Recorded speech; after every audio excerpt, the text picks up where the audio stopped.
Hello, this is the first video in a bunch of videos which are designed to help you be oriented to using your graphics display calculator, or GDC, to the best advantage that you can. So what I'm showing you here is a graphics display calculator emulator. The keypad that you've got is over here and the large screen is just over here instead. But it's the same calculator interface. So when you fire up your calculator for the first time, it will look something like this. And you should spend a moment setting up your calculator so that all documents that are created have the same settings.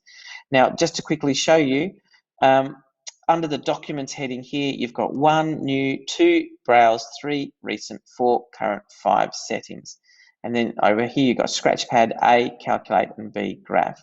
Now you can see if I use the cursor pad here, I can choose those different options, but I find that to be a little bit tedious because it's not as good as a mouse. So it's good if you get used to just viewing the number next to it and then hitting that directly will take you to where you need to go. So I'm going to hit 5 now to go to the settings, and then I'm going to go to the document settings. So that's number 2. So I'm going to click on 2. And now I'm going to change the settings here so that they are all work for us in our course. So under display digits, make sure that says float 6. Under angle, make sure that says radian. Although it does have degrees as well, radians is probably the best thing to use for your GDC.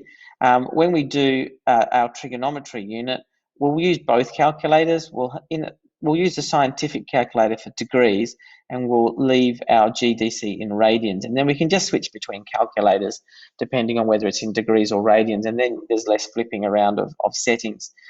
You can take 2 calculators into the exams, that's no problem. The next one is exponential format. I'm just using the tab key, by the way. I'll press it here so you can see it. Leave it as normal. The next one says real or complex, leave it as real. Calculation mode, leave it as approximate, unless you'd like to work in fractions and square roots of numbers and surds and that kind of stuff, in which case you could click on exact if you prefer, or auto. I prefer to work in exact mode, so I'm going to leave mine in exact mode. Next one is CAS mode, which for methods you want to keep on, and I'm going to keep tabbing through. Vector format rectangular is fine, keep tabbing through. Unit system SI is fine, keep tabbing through, and then click on OK. So that just requires an enter key press for that, and all of your documents should now be set up with those settings. Very, very quickly, I'll show you what a brand new document looks like. So I'm going to hit 1 to start a new document up, and then I'm going to hit 1 to start a new calculator. So once you've done that, you can get going with your basic operations here. Here's your numeric keypad here.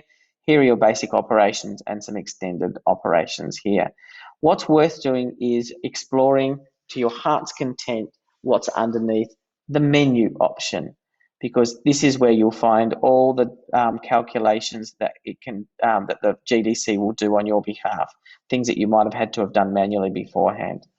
And I'll go through these different menus in different videos as we come across them in our unit of